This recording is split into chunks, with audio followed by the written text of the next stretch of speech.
Hello everyone, welcome back to our YouTube channel. दोस्तों, आज हम लोग एक ऐसे सेना के बारे में जानेंगे, ऐसे रेजिमेंट के बारे में जानेंगे जिसके नाम से दुश्मन डर से कांपने लगते हैं। बात करते हैं दोस्तों पूर्वी लद्दाख से। तो आप सभी को पता है कि पूर्वी लद्दाख की गलवान घाटी में भारतीय और चीनी सैनिकों के बीच हिंसक झड़प के बाद मामला अभी भी शांत होने का नाम नहीं ले रही है।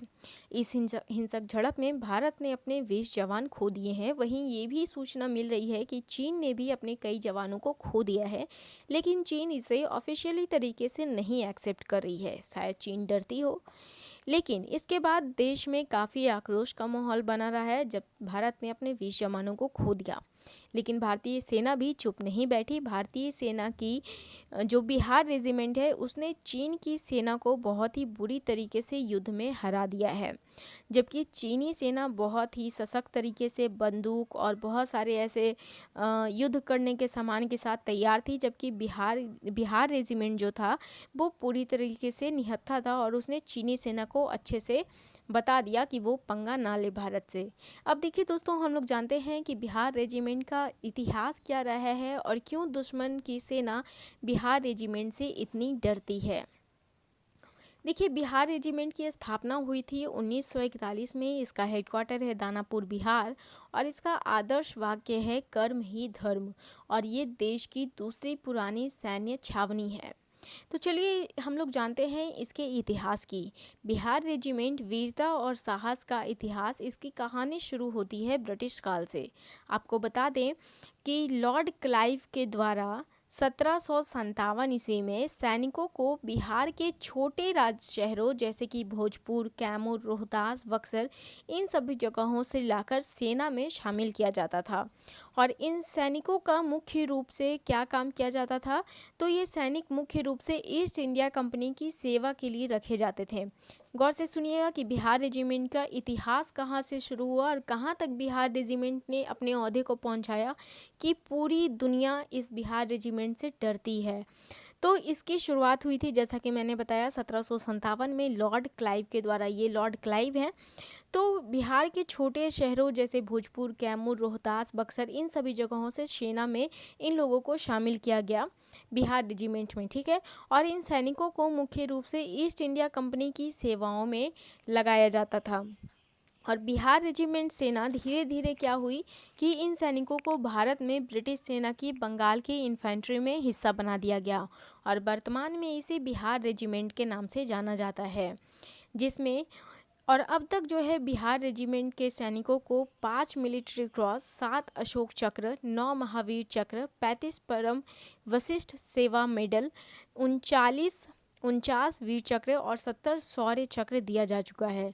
आपको बता दें कि ये बिहार रेजिमेंट सेना की सैनिकों की सबसे खास बात ये है कि ये किसी भी परिस्थिति में खुद को ढाल लेती है, नई तकनीकों को झट से सीख लेती है, बिल्कुल भी समय नहीं लगाती। देखिए, बिहार रेजिमेंट की जो शौर्य गाथा है वो शुरू होती है 1971 के युद्ध से। ये वही युद्ध है जहाँ पे पूर्वी पाकिस्तान स्वतंत्र हुआ था, और स्वतंत्र होने के बाद एक नए नाम से जाना जाने लगा, एक नए देश के साथ जाना जाने लगा, और आज वो देश कहलाता है बांग्लादेश। तो ये वही युद्ध है जहाँ पे जिस समय दुनिया का सबसे बड़ा सरेंडर किया गया था, और इस युद्ध को आज़ाद हिंदुस्तान का सबसे बड़ा युद्ध के नाम से भी जाना जाता है। आपको बता दें कि 1971 में बिहार रेजिमेंट ने एक इतिहास लिख दिया था, जब पाकिस्तान के 93,000 सैनिक बिना लड़े ही अपने आप को सरेंडर कर दिया था। उन्हें इतना खौफ था बिहार रेजिमेंट के सैनिकों से। आप इस फोटो में देख सकते हैं कि किस तरह पाकिस्तान के सैनिक अपने बंदूकों को रख रहे हैं, अपने आप को परेशान पा रहे हैं। तो इतना खौफ था उन लोगों को कि बिना लड़े ही अपने आप को सरेंडर कर दिया। इस पिक्चर में आप देखिए, तो इस पिक्चर में आप देख रहे हैं इसे, ये है उस सैनिक के, उस 93,000 सैनिक के सेनापति जो अपने आप को सरेंडर कर रहे हैं इनके सामने। अब देखिए, ये दुनिया भर में सैनिक के इतिहास का एक रिकॉर्ड है जहाँ पे इतनी बड़ी सेना ने बिना लड़े ही हार मान लिया है। ये तो है 1971 के युद्ध की बात। अब हम लोग चलते हैं कारगिल युद्ध में।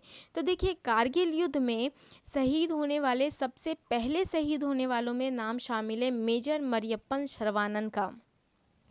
मेजर मरियप्पन सरवानन ये बिहार रेजिमेंट के ही थे। इन्हें बटालिक का हीरो भी कहा जाता था। देखिए, जब भारतीय सेना को बटालिक में दुश्मन की हरकत के बारे में जानकारी मिली, तब मेजर सरवानन को मिशन के लिए भेजा गया था। बटालिक लद्दाख में एक शहर है। दरअसल हुआ क्या था कि उस समय भारतीय सैनिकों को ये अंदाज़ा मिला था कि वहाँ बटालिक के आसपास कुछ आतंकवादी जो हैं घुसपैठ करके बैठ चुके हैं। लेकिन इन सेनाओं को ये पता नहीं था, इन सैनिकों को ये पता नहीं था कि वो आतंकवादी नहीं हैं, बल्कि पाकिस्तान की सेना ही अपना वेश बदल के आतंकवादियों के भेष में बैठकर वहाँ इंतज़ार कर रही है। जब मेजर सरवानन मिशन के लिए जाने लगे थे तो इनके कमांडिंग ऑफिसर ने इन्हें कहा था कि अपना ध्यान रखना और लौट के आना। तब मेजर मरियप्पन सरवानन ने मुस्कुराते हुए कहा था कि फिक्र मत करिए सर, आपके चंगेज़ को कुछ नहीं होगा। चंगेज़ इनका सेना का कोड नेम था, मेजर मरियप्पन सरवानन। अब देखिए कैसे मेजर मरियप्पन सरवानन जो है अपनी कुछ सेना की टुकड़ी के साथ चले गए बटालिक में दुश्मनों से लड़ने के लिए, बिना किसी बैकअप के, बिना किसी हथियार के। अब देखिए वहाँ पे बटालिक में इन्होंने दुश्मनों के 2 बंकर को देखा और फ़ौरन ही उस समय एक्शन लेने की ठानी, क्योंकि ये जान रहे थे कि अगर ये थोड़ी देर और रुकेंगे तो ये भारत पे हमला कर देंगे। तो इन्होंने उसी समय बंकर को ख़त्म कर दिया, बंकर को पूरी तरीके से नष्ट कर दिया। इसके अलावे वहाँ जो 11 दुश्मन सैनिक थे उन्हें भी मार गिराया। अब इस युद्ध में जो क्या हुआ कि मेजर मरियप्पन सरवानन ये शहीद हो गए 29 मई 1999 को, और इनका शव मिला 3 जुलाई 1999 को। वो भी कैसे? देखिए, मेजर सरवानन की जो पलटन थी उसमें से एकमात्र सैनिक बचे थे जिनका नाम था नायक शत्रुघ्न। नायक शत्रुघ्न के पैर पे भी 3-3 गोलियां लगी थी। इसके बावजूद ये रेंगते रेंगते अपने कैंप तक पहुंचे और अपने यूनिट को मेजर सरवानन के शहीद होने की जानकारी दी। किस तरीके से मेजर सरवानन ने उन बटालिक से पाकिस्तानी सैनिकों को खदेड़ के भगाया है और साथ ही साथ अकेले 11 दुश्मनों को भी मारा है, बिना किसी बैकअप के, बिना किसी बड़े हथियार के। ये सारी चीज़ें इन्होंने अपने यूनिट को बताई और इतना बताने के बाद ये भी शहीद हो गए, नायक शत्रुघ्न। अब देखिए, जब बिहार रेजिमेंट को सरवानन के शहादत की बात पता चली तो उन्होंने इसके बाद शपथ ली कि अब वो पाकिस्तानियों को बटालिक से और कारगिल से खदेड़ के भगाएंगे। इसके बाद पूरी यूनिट ने जय बजरंगबली, बिरसा मुंडा की जय कहते हुए पॉइंट 42, 68 और 40, 58 पे और इसके साथ ही जुब्बर रिज पे कब्जा किया, जहां पाकिस्तानियों ने कब्जा कर रखा था, और वहां से बिहार रेजिमेंट के योद्धाओं ने उन्हें खदेड़ कर भगाया। दुश्मनों में कितना खौफ है बिहार रेजिमेंट के सैनिकों को लेकर? तो दुश्मनों में बिहार रेजिमेंट के सैनिकों को लेकर बहुत खौफ है। इसका एक एग्जाम्पल तो 1971 में ही देखने को मिला, जहां पे 93,000 सैनिक बिना लड़े ही हथियार डाल दिए इन बिहार रेजिमेंट के सैनिकों के आगे।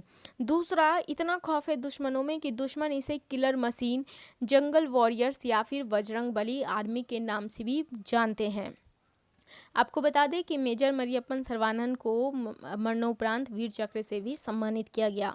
अब दोस्तों, इतनी शान वाली जो ये रेजिमेंट है, आपको इसके बारे में कुछ और भी इंफॉर्मेशन दे देती हूँ, जैसे कि इस बिहार रेजिमेंट में कौन कौन भर्ती ले सकते हैं। तो देखिए, वर्तमान में बिहार रेजिमेंट में बिहार के अलावा देश के किसी भी हिस्से के सैनिक इसमें भर्ती ले सकते हैं।